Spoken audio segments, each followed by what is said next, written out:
And I want to begin by welcoming the students who are here. There's some, thank you.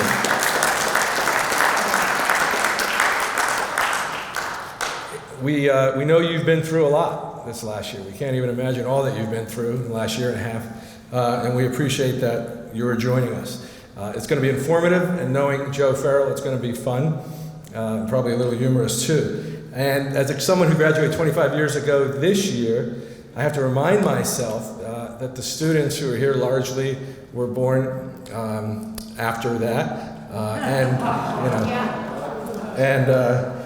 and actually probably right around the time that Professor Charles Manoli announced his retirement from full-time teaching here at Saint Vincent. So I know you have great professors, but I can say that I'm sorry that you never had the chance to take a class from Chuck Manoli. It was something.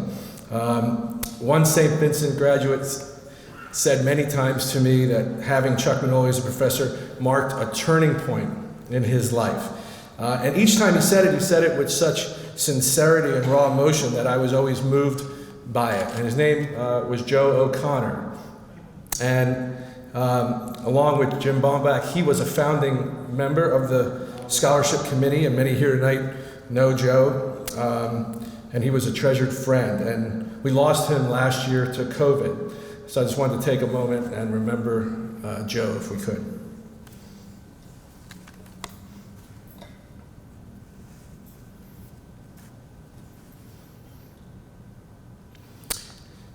Charles Manoli had a profound impact on a generation of students, and it's remarkable to remember that he went to the prep, he went to the college, he was married here, he and Anita were married here, and he taught for 47 years. And we remember him not only for what he taught us in the classroom, but what we learned from him outside as well, the friendships that were formed. Students in the 60s, many of whom are here, remember Chuck for joining their protest against the Vietnam War, for holding listening sessions on communism. In the 90s, he supported efforts to bring speakers onto campus, always encouraging us to question what we thought we knew, to think critically and to read, most importantly, to read. He always wanted to know, what were we reading? He told us we should read the Sunday New York Times, and not just the front section, but the book review as well. And the friendship that was formed in those classrooms continued with Chuck and Anita long after graduation. And we're so fortunate for that. Anita, thank you for everything that you have done for St. Vincent, for all of us alumni, all those in the extended Manoli family, like we like to think that we are. And thanks for your friendship over all the years. So thank you, Anita Manoli.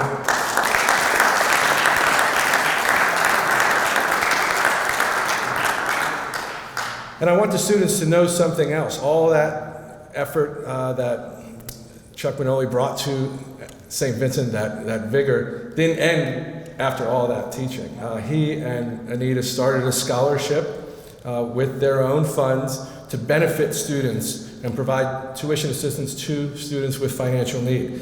And because of their generosity and through the gifts made over many years, it's remarkable to note it now has a balance of over $200,000, and more than 45 students have benefited from the Charles and Anita Manoli Scholarship.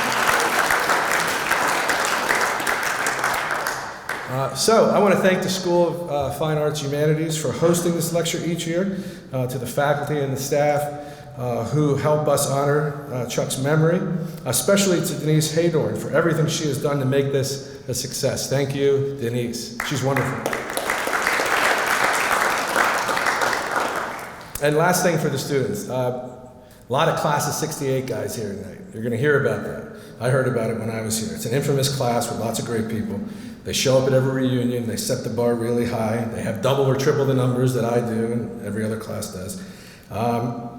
So try to outdo them when it's your turn. That's my request. When I was a student here, I was lucky in a lot of ways, but a couple of times Brother Norman Hips asked me to serve on some committees. So I would say to you, if Father Paul Taylor asked you to serve on a committee, do it. Because in those committees, I got to know Chuck better, and I met Rich Schulte, another class of 68 guy. And we're talking, I think I'm a junior, and he says, you know, you gotta meet Bill Eisler. Bill Eisler is working for Mr. Rogers at the time. He's kind of well known in Pittsburgh. He's a leader in his own right for early childhood education. a member of the Pittsburgh School Board. He's also a member of the class of '68. And he said, you guys have to have dinner. And Bill was generous with his time, and he came out to St. Vincent to have to have dinner with me. And his advice then was really remarkable. He was generous with his time, and we formed a friendship that has remained to this day. That's what St. Vincent is all about, right? So with that in mind, I want to thank Bill Leifser for his many years of friendship, and please join me in welcoming Bill, who will introduce our speaker. Thanks. Of graduation is I have to use the steps and he just jumps up, but Joe's going to do it too, just to show me up. But I want to thank Mike. His work in leading the scholarship has really paid off. I mean, he has worked very, very closely with Anita. And as he said, the Chuck and Anita, I say it's the Anita and Chuck Scholarship Fund. Some of us know the importance of a great supportive wife. And Anita was always by Chuck's side. And his children are to be admired because they too have kept up the Manoli legacy here in Latrobe. I'm going to be somewhat serious because I am not the storyteller nor the humorist that Joe Farrell is. But my friendship with Joe started in 1964 here at Saint Vincent during our freshman year, and has continued ever since then. It has been a friendship that has really dealt with mostly ups and few downs. But those of us who know Joe know that any conversation with him is an exhausting experience. At some point, you're going to hear sortie going down at the knees, hands coming up here, you blank idiot, you can't believe that. While you're trying to stay focused on the subject, Joe's animated enthusiasm leaves you befuddled. If you happen to be in a bar where most of these places take place, it is street theater for those other people at the bar. But you walk away from that conversation respecting each other in realizing the power of the relationship.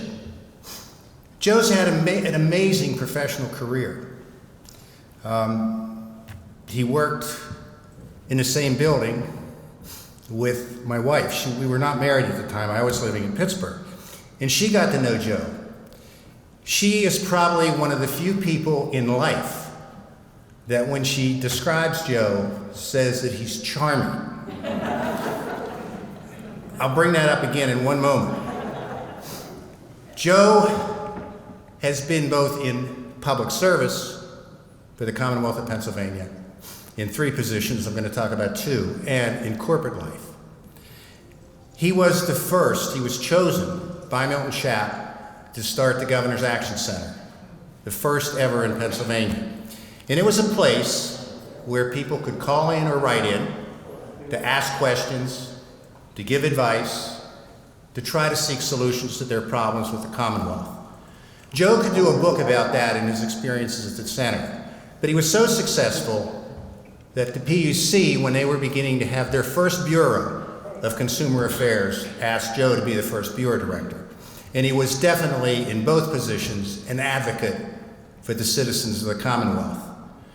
We were at an event one time, and a woman from one of the utilities in Pittsburgh, somehow Joe's name came up. And she looked and she said, "What do you think of him?" And Marty said, "I consider him charming." She went, "Charming? Charming? You consider Joe Farrell charming? He beats us up constantly." But he was beating them up for the consumer.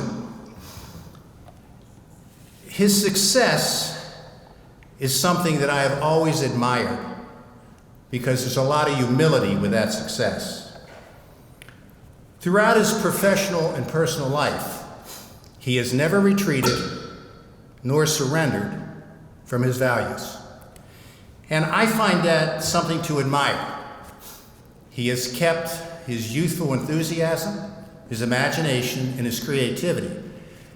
To show you the creativity, one of the first books he wanted to do, and it was at the time, and I don't know, the students would remember this, but the old people would. There were a series of books in the doors of Pittsburgh, the doors of Philadelphia, the doors of Pennsylvania, and people were shaking their heads. He wanted to do the bathrooms of Pennsylvania because he had felt he had been in so many of them and there were so many stories to be told. Thank goodness he didn't do that. He decided in 2009 to write his first book, which happens to be my favorite, which is called Confessions of a Catholic Schoolboy, subtitled Jesus Ran Away and Other Stories. Read the book if you want to find out why the subtitle is there. In 2013, he and his friend Joe Farrell started with Volume 1 of Keystone Tombstones. According to the poster, there's well over 10 volumes, including 2 on the Founding Fathers. But Joe and Joe visited cemeteries in Pennsylvania to tell stories about people who had lived and died in the Commonwealth. They, as I said, have over 10 volumes, and there have been discussions with the 2 of them on the Pennsylvania Cable Television Network. The 2 on the Founding Fathers are the basis of tonight's lecture, Grave Injustice. And Joe will let us know about those grave injustices. What I'm most impressed with in Joe's book on Confessions of the Catholic Schoolboy, and I think it sets the stage for his life, is the final paragraph of that book. And I quote, "It's written after describing what graduation was like and coming to the end of 4 years here at Saint Vincent. And he says, I had learned and believed that success is a journey, not a destination. I had been exposed to the sciences and the arts and the great writers and thinkers of our planet. We had discussed and debated the great issues of our time. I had loved it. I was the first of the Farrell clan to graduate from college, and now it was time to choose a direction. Joe has chosen many great directions, and tonight we get to hear from him about one of them. Joe Farrell.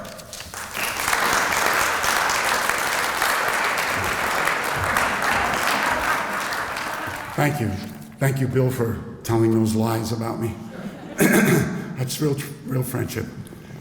And it's such an honor to be here and honor Chuck Manoli, a history professor who took pity on me, and it turned into a friendship of almost 50 years. So, thanks to Anita Manoli and the Manoli family, the Manoli Scholarship Committee, the Institutional Advancement Office, classmates, and anyone else who played a role, and anyone who could have prevented this but chose not to. When first contacted about being a speaker tonight, and Anita and Mike Walsh can verify this, I declined. I really hesitated to accept it. I felt unworthy. I consider this a high honor, and I don't feel worthy. After all, I wasn't one of Chuck Manoli's best students. I had Chuck for 4 semesters, freshman year and sophomore year, 2 for American history and 2 for world history. And to make a long story short, I got 4 C's. So lower your expectations.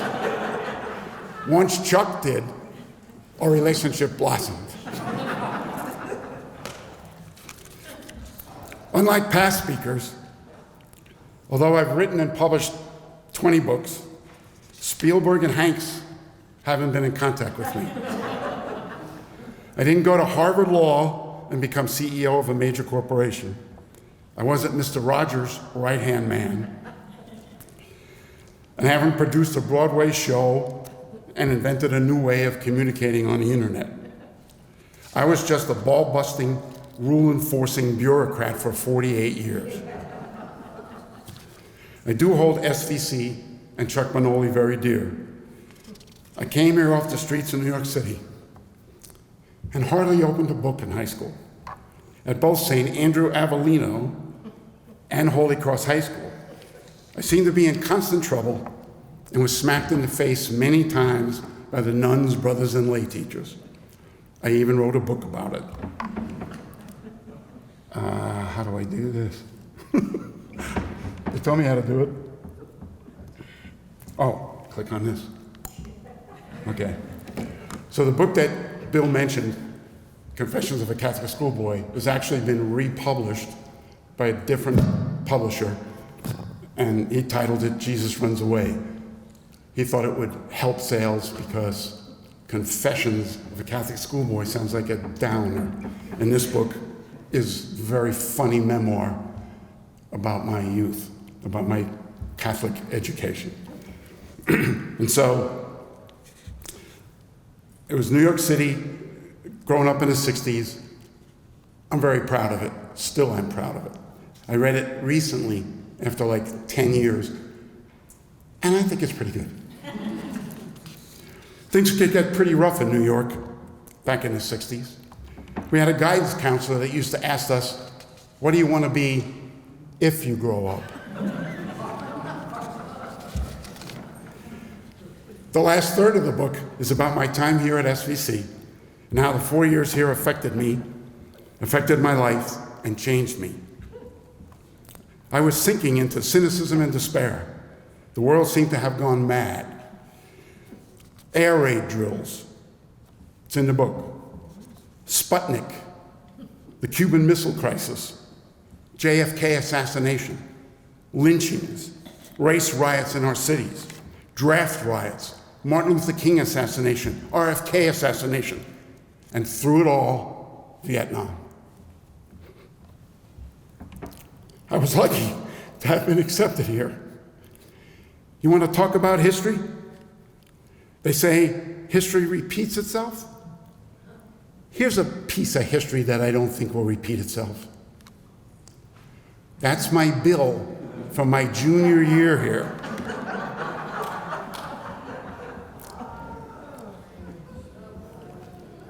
Room, board, and tuition for a year, $1,440.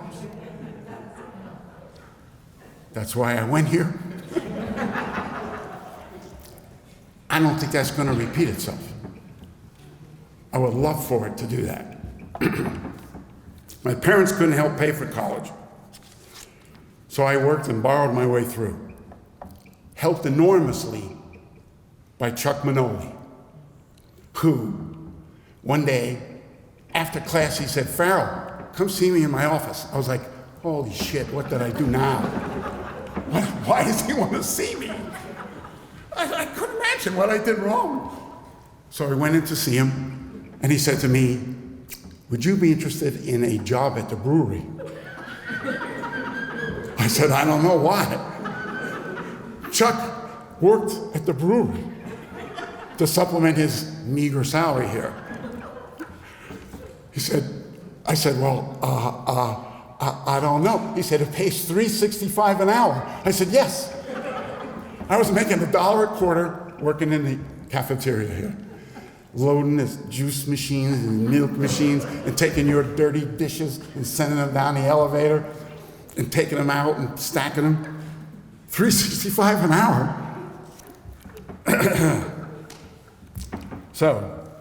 Here. So the first few weeks here were very tough for me. This is when I went to school here, we had hazing for the first 6 weeks. You had to wear a back sign, and you had to wear a coat and tie and a dink, and it sounds horrible, but I think most of my class would say that it was a very good experience. And it formed bonds that are still there. 55 years later, we're still bonded and still friends, thanks to, largely, to Clyde Smith, who is the glue of our class and has held us together all these years.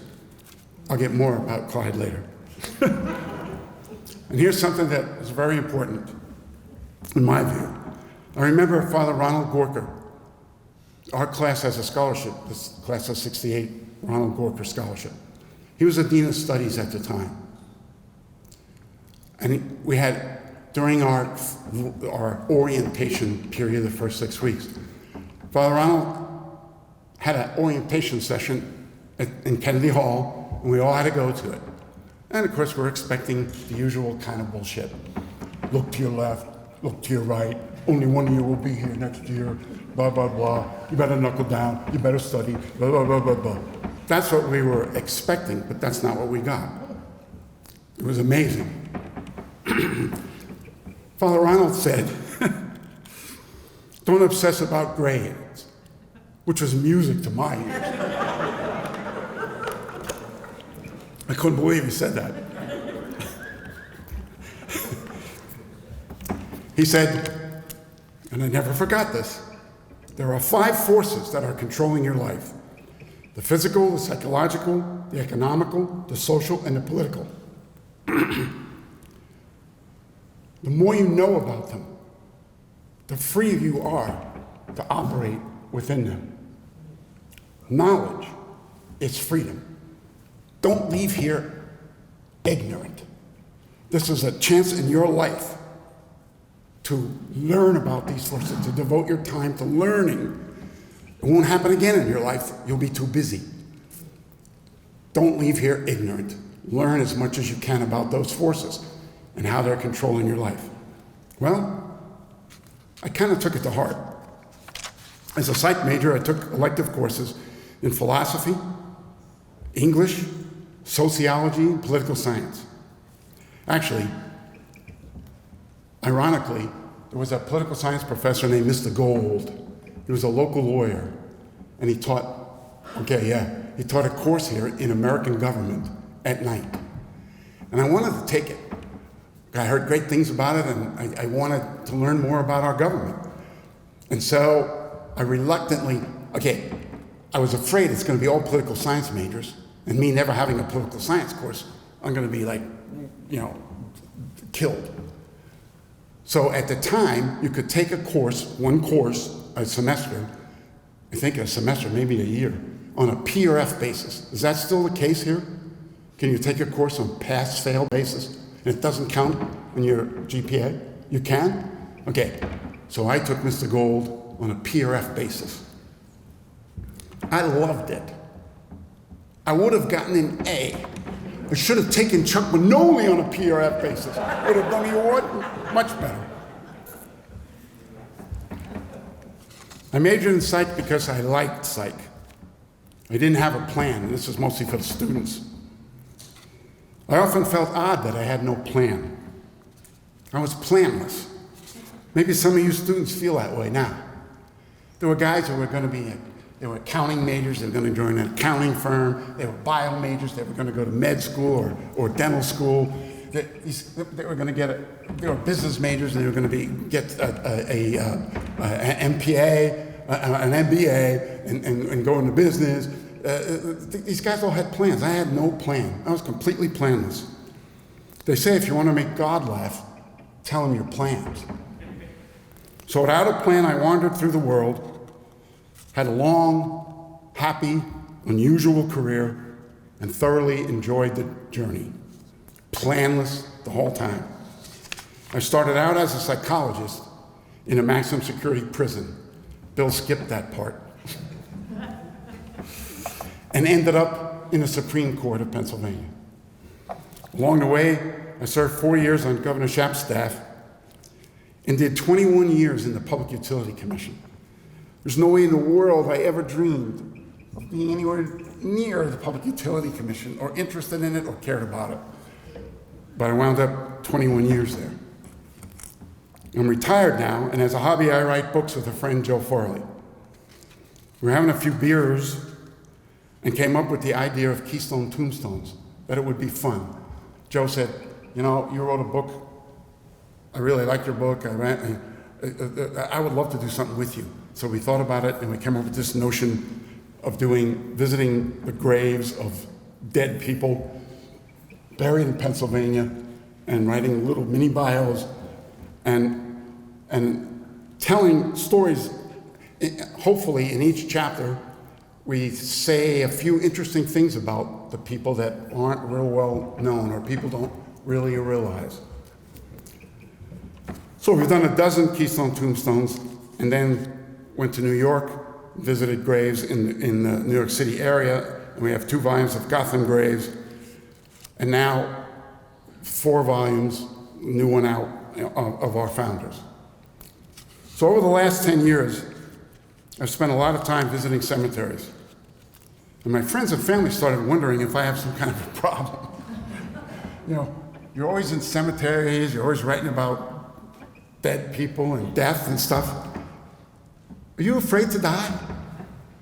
And I told them, I'm not afraid of death. I just don't want to be there when it happens. So I want to give you some idea of the kinds of things you see in cemeteries. Oh, that's Keystone Tombstones. That's Abe Lincoln with our Civil War volume.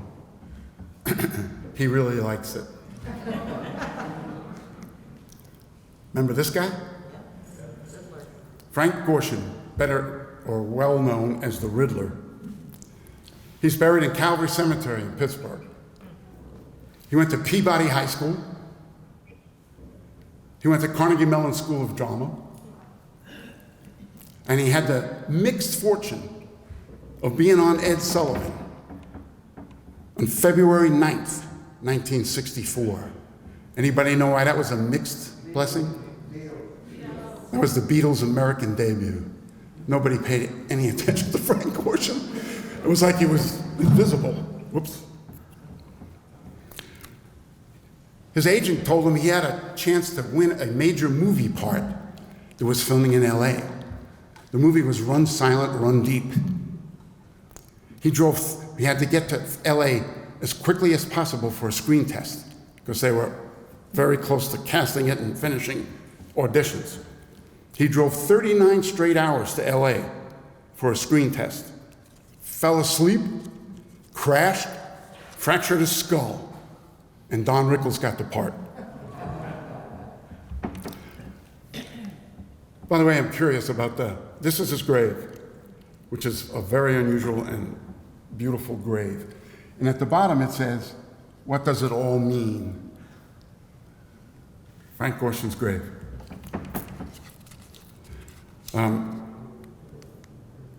Jackie Robinson, Holy Cross Cemetery in Brooklyn. A boyhood hero of mine. One of my favorite graves. Life is not important except in the impact it has on other lives. Beautiful. Now, one thing that we're not sure about is that most cemeteries, including this one, cleans off what we call grave goods, stuff left at graves. They clean it off every quarter. It's hard to believe that in less than a quarter, because I don't know when we were there exactly, but that much stuff was left at Jackie Robinson's grave. Bats, balls, stones, coins, that many people, flowers, visit Jackie Robinson's grave on a regular basis.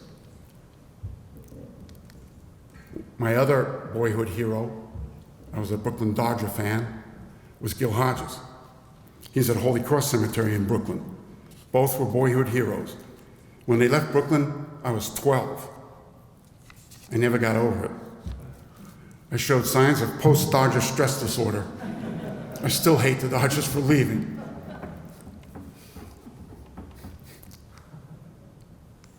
Oh, I go back. That's Hodges' grave. But somebody, Harry Houdini.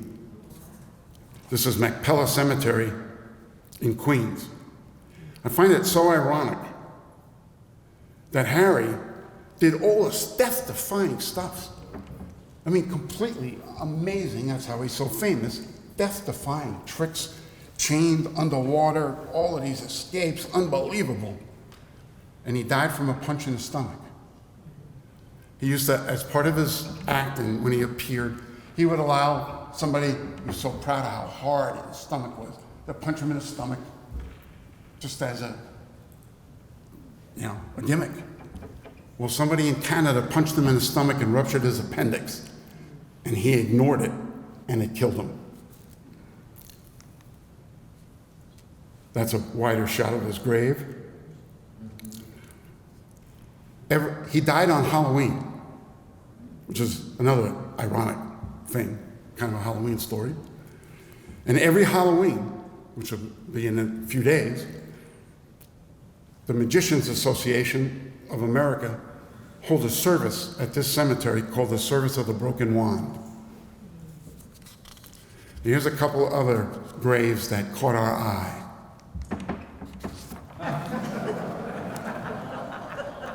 You can't ignore that when you drive by.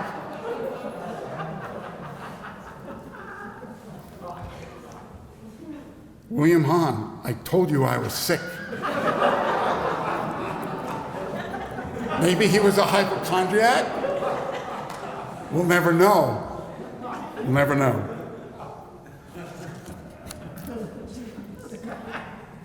Any Bruce Springsteen fans here?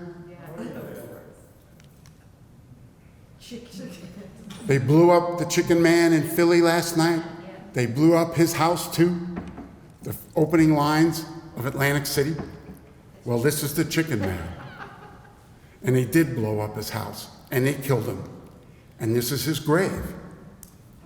In Holy Cross Cemetery in Yeadon, Pennsylvania, which is right outside of Philly. When we went there, it's honest to God, all this is completely honest. We went there and took a picture of his grave, and there was an egg with feet on his grave. It must have been near Easter. I can't remember exactly when we were there, but we thought that was pretty ironic to have an egg with feet on the Chicken Man's grave. And there were a bunch of mobsters from Philadelphia that killed each other that were in the same cemetery, Holy Cross Cemetery in Yeadon. It's kind of ironic. In the New York book, Gotham Graves, in St. John's Cemetery in Queens, there are 25 mob heads buried in the same cemetery. It's sort of mind-boggling, really. Like, here's so-and-so, and right across the road is the guy who killed him, so-and-so. It was an amazing experience, it really was. Okay, any Philadelphia Phillies fans? Good. Oh, there is one. This is the legendary Harry Callis, legendary Philadelphia Philly and Notre Dame radio announcer. He's in Laurel Hill Cemetery in Philadelphia, and that's his grave. It's sort of my favorite of all the graves we've visited. The seats are from Veterans Stadium, which was the Phillies' home stadium for many, many years. The grass all around it is from Citizens Bank Park, which he was the MC of the opening of that stadium. You can't see that the base is shaped like home plate. You can only see the front of it. And we've been there a number of times because we were very fortunate. I'll tell you about that. But you can see grave goods to the right of the seats. There's stones and coins and baseballs and scorecards, and then there's flowers on the grave, and they clean it off every quarter. We went back because we were very, very fortunate when we were doing these books that Pennsylvania Cable Network asked us to do more, and they filmed us doing 40 videos at 40 different graves that we had chapters about. And so we went back a couple of times to film videos, and there was hats, and people keep visiting Harry Callis's grave. It's a beautiful grave. When we did go to PCN, I'll throw this in, they called me and they said, would you guys come in for a meeting? We'd like to do more with you. We're like, yeah, okay. We went in for a meeting. I swear to God, this is true. The vice president was a woman.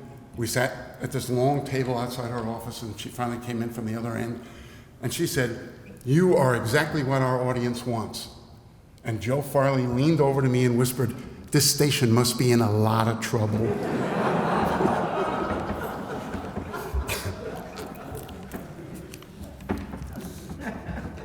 Okay, this is a man named Mullery.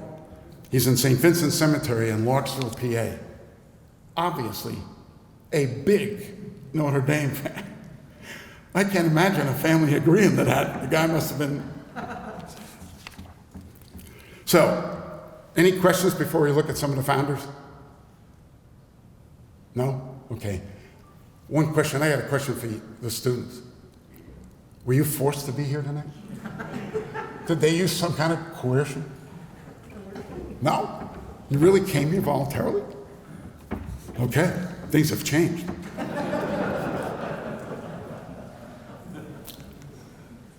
Mad Anthony Wayne. Mad Anthony Wayne is buried in 2 places.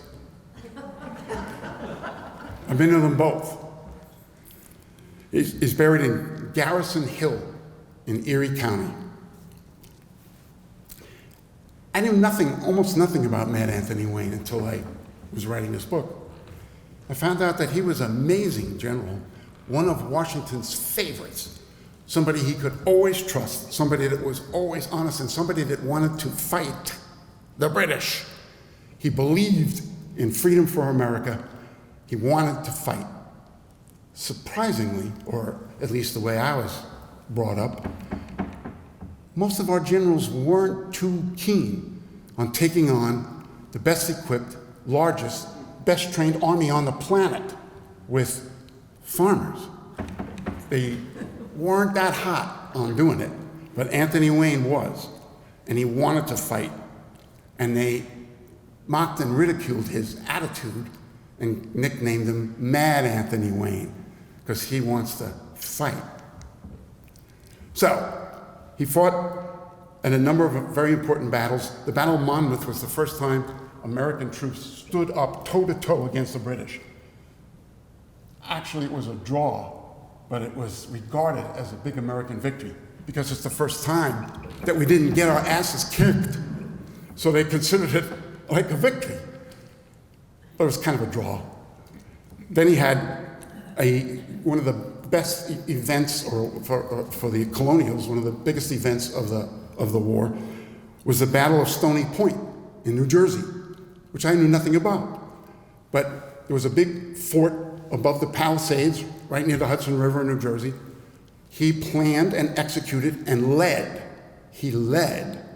an attack on that fort, a nighttime attack, a secret attack. They captured the fort and all its inhabitants, and he was wounded, but he led it. And that meant so much to the American troops. It was a morale booster. He became like a hero to many people. So, after the war, he's out west, where he was sent. This is years after the war. Washington called him out of retirement because the British were supposed to leave the forts in the west. When I say the west, I mean like Ohio, western PA, Indiana. That was the west. They were supposed to abandon the ports, but they didn't. They kept the forts, and they were like supplying and encouraging the Indian Confederation that was raising hell with the settlers and stuff out west. Well, 2 generals were sent out there to do something about it, and they got their ass kicked. One of them's buried in Greensburg.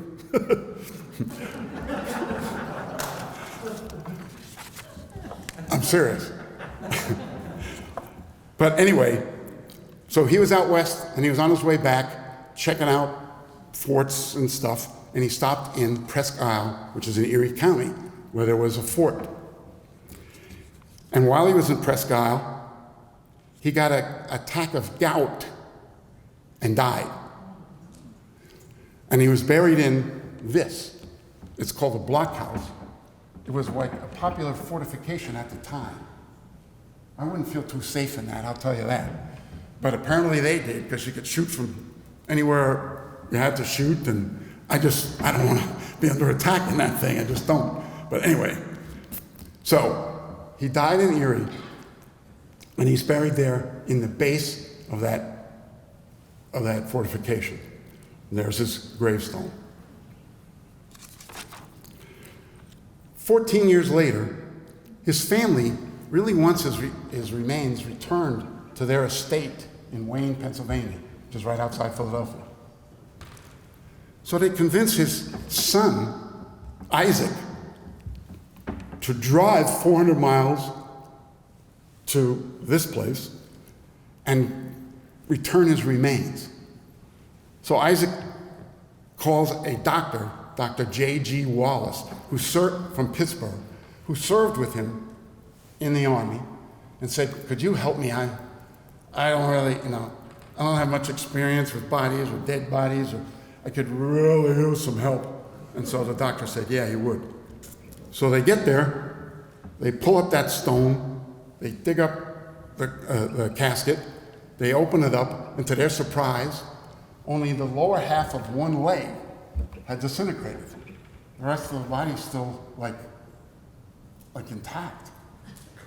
Now he put boxes, he wrote on a sulky, I forgot to say this. Isaac used a sulky, that's a horse-drawn, two-wheeled carriage, to make the trip. And he put wooden boxes on the back of the sulky where he was gonna put the bones and take them back. There was no way he could take a body back. There's no room for a body. So he's like, what am I gonna do? So the doctor had this idea, all right, here's the only thing I can think of. We're gonna dismember the body, and we're gonna boil the remains in this. This is the actual kettle. It's on display in the Erie County Museum that they used to boil his body, get the flesh, get the stuff off. I don't know if you call it flesh. And then put the bones in the boxes. And then they they drained it, and they put the stuff back in the original hole with the tools that they used to do it.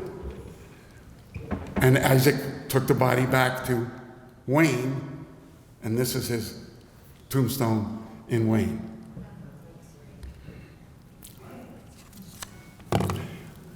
He was born on New Year's Day, Matt Anthony.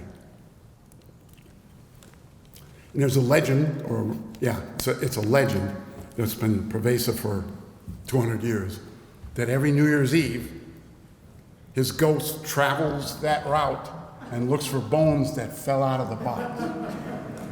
Little Halloween story there. Okay. George Clymer. We talked about George Clymer earlier. John Riley knows a little bit about George Clymer. Okay, he's in the Friends Burial Ground in Trenton, New Jersey. He's one of only 5 to sign both the Declaration of Independence and the Constitution. He was a member of the Continental Congress and of the first U.S. Congress. He was actually elected to the Continental Congress when 4 members from Pennsylvania refused to sign the Constitution. And he was sent as a replacement. Like, get him out of here. They elected George Clymer to go and take his place. While serving in the Continental Congress, he was elected to the Pennsylvania legislature, sort of like Allen, and named as a delegate to the Constitutional Convention. He was so well known and so hated by the British because he was a major person in the non-importation agreement that led to the repeal of the Stamp Act. The British repealed the Stamp Act because non-importation was hurting them. We weren't buying any or importing any British goods. So the British, when they advanced on Philadelphia, they made a point of destroying Clymer's home in Chester, PA, and his wife and children hid in the woods. He served his country and his state in numerous ways, yet he's buried in an extremely modest grave on the edge of a parking lot in Trenton. That's it. That's the parking lot, and there's his grave. in Trenton, New Jersey, despite not being a place where he was born, lived, served, or died. We don't really know how he got behind this building, which was a Quaker meeting house at the time, so it must have something to do with Quakers, although he was not one. And that's his grave. That's how we memorialize a man who did so much for the founding of our country. It's in a very bad neighborhood. We think it's a disgrace. Okay, Richard Henry Lee. He signed the Continental Association, the Declaration of Independence, and the Articles of Confederation. He served on the Continental Congress from 74 to 79, and he made the motion for independence. That's the motion. Resolved that these united colonies are and ought to be free and independent states, that they are absolved from all allegiance to the British Crown, and that all political connection between them and the state of Great Britain is and ought to be totally dissolved.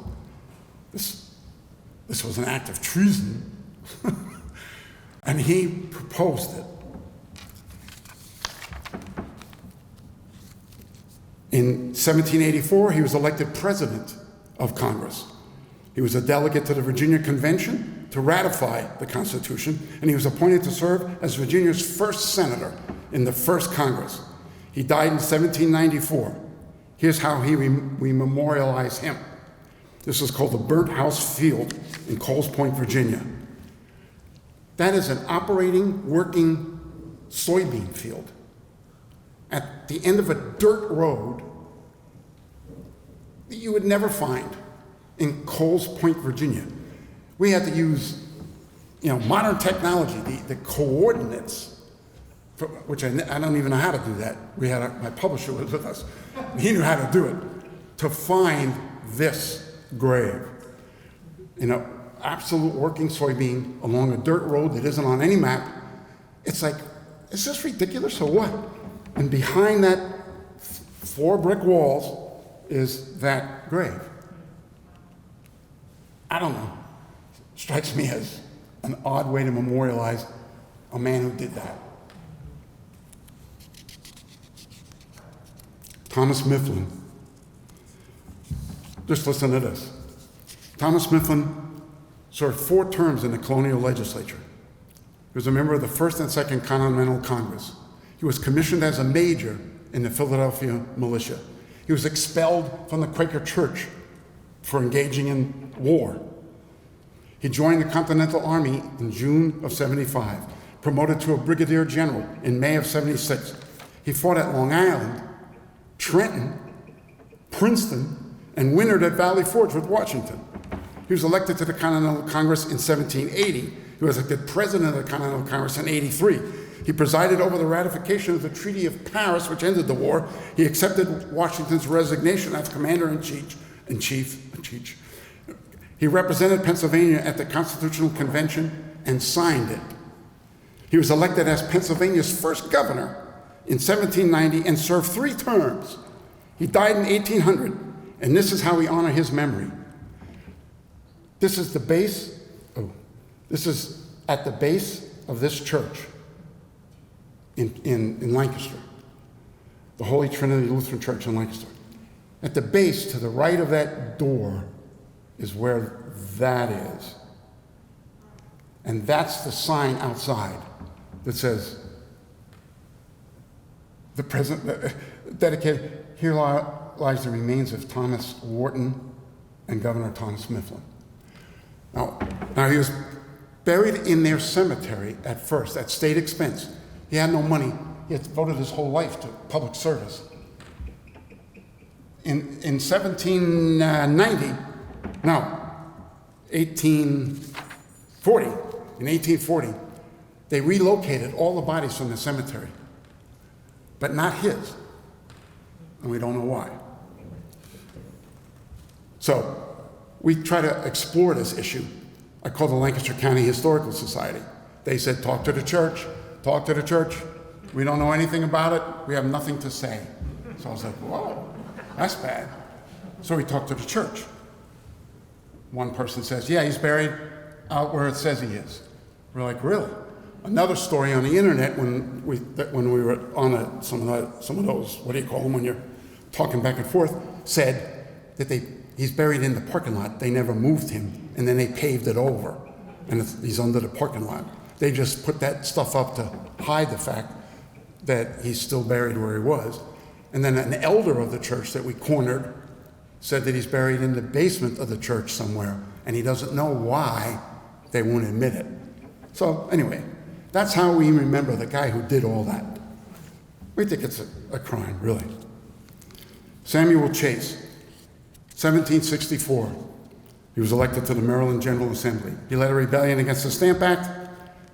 In 74 to 78, he served in Congress. He wasn't present on July 4th when they made the announcement. He was attending to his ailing wife who died.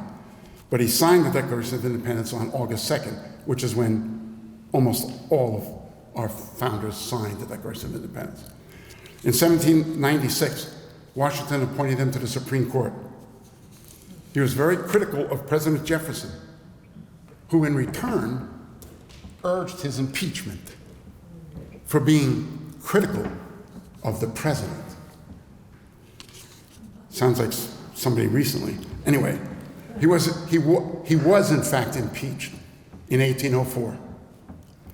And he was on trial in 1805, presided over by Aaron Burr, who at the time was wanted for murder of Alexander Hamilton. Swear to God, he was wanted for murder in New Jersey for shooting and killing Alexander Hamilton. They're not buried in the same cemetery like the mafia. Historians say that this case was a very important case. It demonstrated it demonstrated the independence of the judiciary, that he was acquitted. You can't kick him off the court for criticizing the president, and that was a very important precedent, according to historians. He died in 1811 and is buried in Old St. Paul Cemetery in Baltimore. This is it. This is his tombstone, cracked across from top to bottom, and this is the cemetery. We took many, many calls to reach anybody at Old St. Paul's, and all they did when we told them what we wanted to take a picture of his grave and that we were writing a book and all of this, they gave us the code to the lock on the fence. Nobody met us, nobody was there. We unlocked the code, went in, took the pictures and left. That's all I can tell you. I think it's horrible. Okay. Charles Thompson. He was the one and only secretary of the Continental Congress and Confederation Congress. The Confederation Congress was after the war, but before we had a constitution. For 15 years. He kept the minutes of all sessions of Congress and all secret meetings and deals. You might call him the prothonotary. They didn't have that term then, but in all disputes, his judgment was respected. He insisted that full and honest reports be issued under his signature concerning all battles and engagements won or lost. His name was regarded as the emblem of truth. He provided institutional knowledge and continuity on issues, history, and motives. He was sort of like the founder's Clyde Smith. They really regarded his word as the truth as to what had happened. Communications then, just think of it, how horrible communication was. It's sort of like it is now, where you don't know what to believe, you don't know what's going on. I think that's a major, major, major problem right now for our society. But it was just like that then. Reports would come in, so-and-so was a hero, so-and-so did, we beat the British, we lost to the British kicked our ass, the British are coming. How do you know? How do you know? When his name was on it, they took it as absolute truth. And that's just the way it was. He was regarded as the truth teller. When his name was on something, that meant it happened. He actually signed the first published version of the Declaration of Independence. He's the only non-delegate to sign it. He signed it to prove This is what they approved. This is what they approved. And then he was sent to Mount Vernon to notify George Washington that he had been elected president. George was up there working his farm. He didn't know. Okay. During his time, this is his grave. The obelisk is very nice. And next to it, the stone, as you can see, is all broken up. This is in Philadelphia. Okay. Thompson prepared a work of over 1,000 pages that covered the political history of the American Revolution. This is very disillusioning, really. After leaving office, he chose to destroy this work in an effort to preserve the myths of war and independence and war of independence leaders as heroes. To preserve the myths of the War of Independence leaders as heroes, stating his desire to avoid contradicting all the histories of the great events of the Revolution. Let the world admire the supposed wisdom and valor of our great men. Perhaps they may adopt the qualities that have been ascribed to them, and thus good may be done. I shall not undeceive future generations. That's very disillusioning. I've never been taught that, frankly. That's why I got a C, I guess.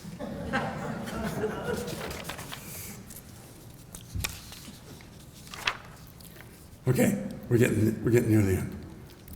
Lost founders. These are founders that we could not find. There's no grave. We either couldn't find a grave, or there is no grave, or the grave has been disappeared for various reasons, development, whatever. One of them, like, take example, Jonathan Dayton. He's from New Jersey.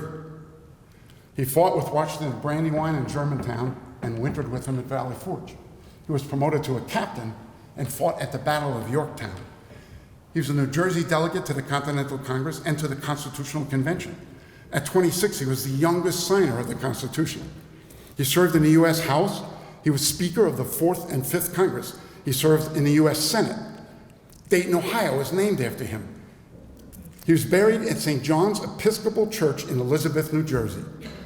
There's no marker. The cemetery, I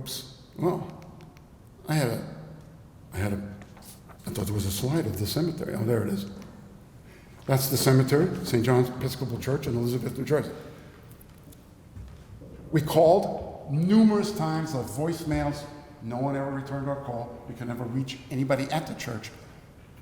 But the church is just an overgrown mess. Tombstones are knocked down, missing.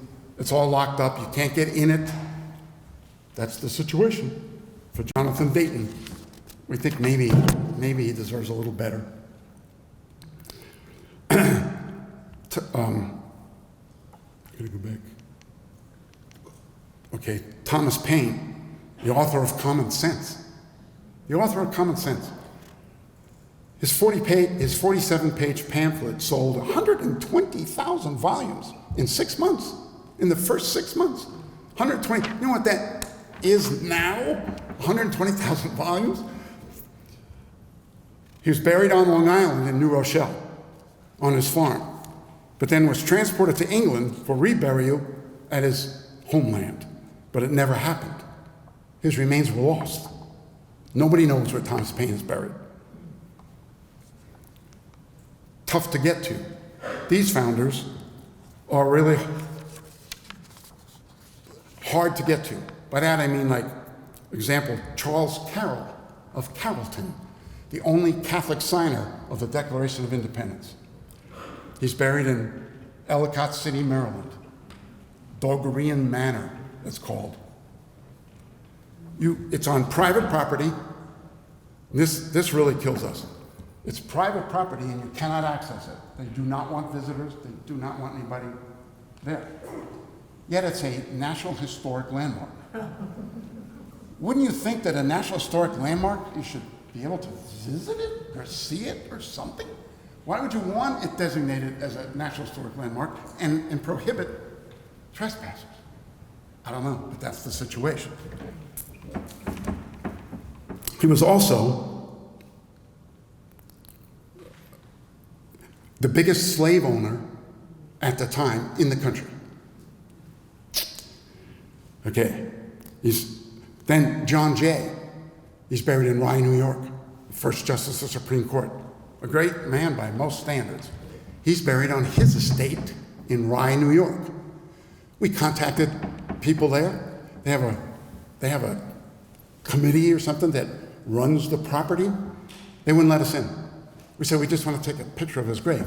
We'll send you a picture, but you cannot come on, except for one day. Memorial Day, you could visit the grave. We don't have any. They were hostile. They were negative to us. We were very charming, as Marty can attest. They would not let us on the property.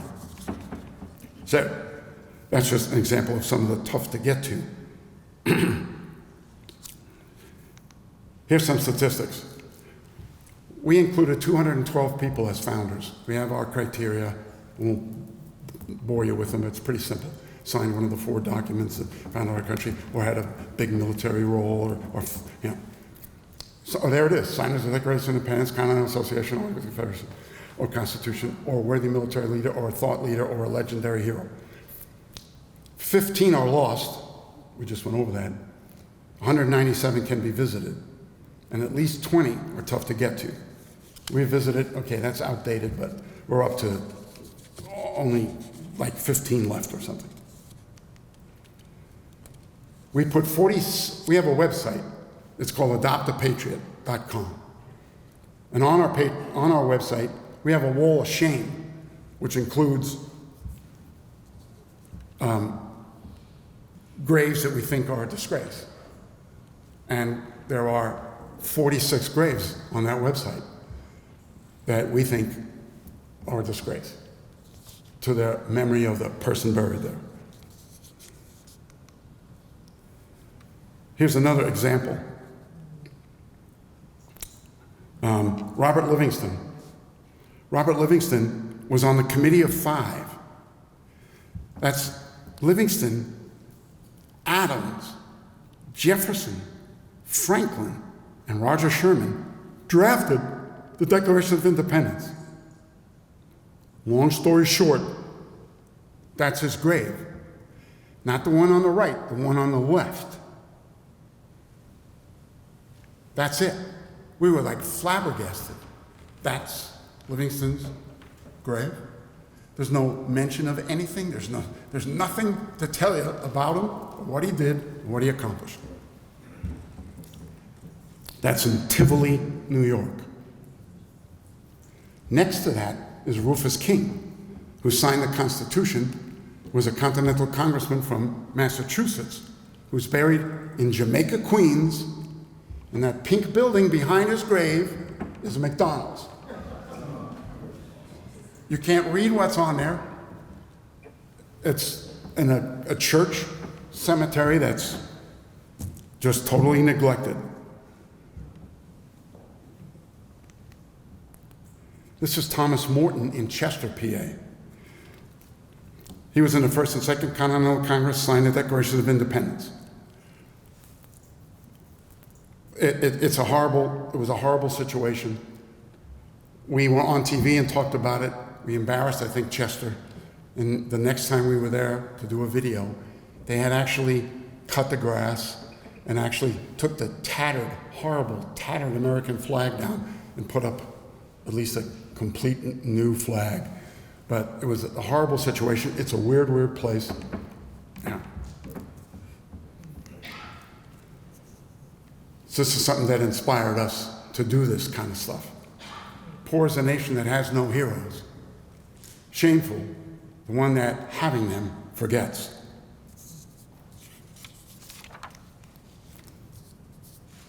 Only 28 made our best condition list.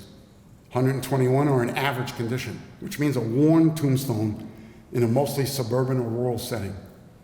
47 are in terrible locations or completely lost.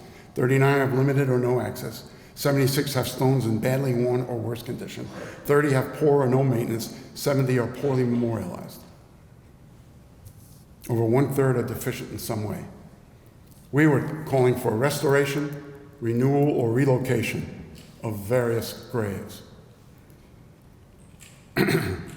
We thought it would be the right time to do that in time for the 250th anniversary of our country in 2026. We even proposed creating a new signage area in Arlington or in Philadelphia for those without graves or lost graves. You could have a garden, and you could have a memorial for each of those guys who aren't memorialized anywhere. So you can see adoptapatriot.com to keep track of our mission and to see the data. That's the graves of our founders' books. That's Gotham Graves, and that's Keystone Tombstones. Okay? Thank you. I'll take any questions.